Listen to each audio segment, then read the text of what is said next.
আসসালামু আলাইকুম, welcome back টেকসমেন্ট school. বন্ধুরা, আজ আমি আপনাদের দেখাচ্ছি কীভাবে ফেসবুকের সিকিউরিটি বাড়ানোর জন্য সেলফি ভেরিফিকেশনটা কমপ্লিট করবেন, সেটা আজ আমি আপনাদের দেখিয়ে দিচ্ছি। আপনারা আপনাদের অ্যাকাউন্টে চলে যাবেন। অ্যাকাউন্টে গিয়ে এখান থেকে সিকিউরিটি অ্যান্ড প্রাইভেসি অপশনে সেটিং অপশনে যাবেন। সেটিং যাওয়ার পরে এখানে অ্যাকাউন্ট সেন্টার যে অপশনটা আছে ওটাতে ক্লিক করবেন। করার পরে পাসওয়ার্ড অ্যান্ড সিকিউরিটি অপশনে আপনারা ক্লিক করবেন। করলে এখানে সেলফি ভেরিফিকেশন দেখতে পাচ্ছেন 3 নম্বরে, সেটা ক্লিক করবেন। তারপর আপনার অ্যাকাউন্টে ক্লিক করবেন, নেক্সট অপশনে ক্লিক করবেন। ক্লিক করার পরে এখানে কিন্তু আপনার ইমেইলে অথবা আপনার ফোন নাম্বারে একটা কোড যাবে, সেই কোডটা এখানে দিতে হবে। এই ফোন নাম্বারে যদি দিয়ে থাকেন তাহলে কিন্তু সেটা হোয়াটসঅ্যাপে যাবে, হোয়াটসঅ্যাপ থেকে এনে আপনি এখানে দিয়ে দিবেন।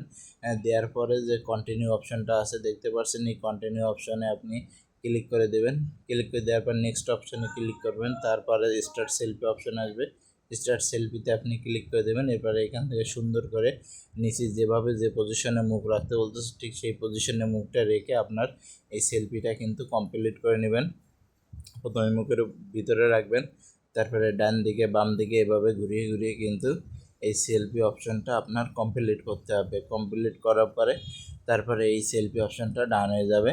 দেখেন আমি ঠিক ও যেভাবে বলতেছে আমি ঠিক সেভাবে করতেছি, আপনিও ঠিক সেইভাবে করবেন। ও যেভাবে বলে সেভাবে করতে হবে। একবার দুইবার যে কয়বার বলে সেইভাবে কয়বার করতে হবে। করার পরে কিন্তু এটা কনফার্ম হয়ে যাবে। দেখলাম পারফেক্টভাবে ডান হয়েছে এবং আপলোডিং হচ্ছে এবং কিছুটা সময় ওয়েট করতে বলতেছে। তারপর কিন্তু এটা ভেরিফিকেশন সেলফি সেভ দেখছেন আমারটা হয়ে গেছে। আপনারা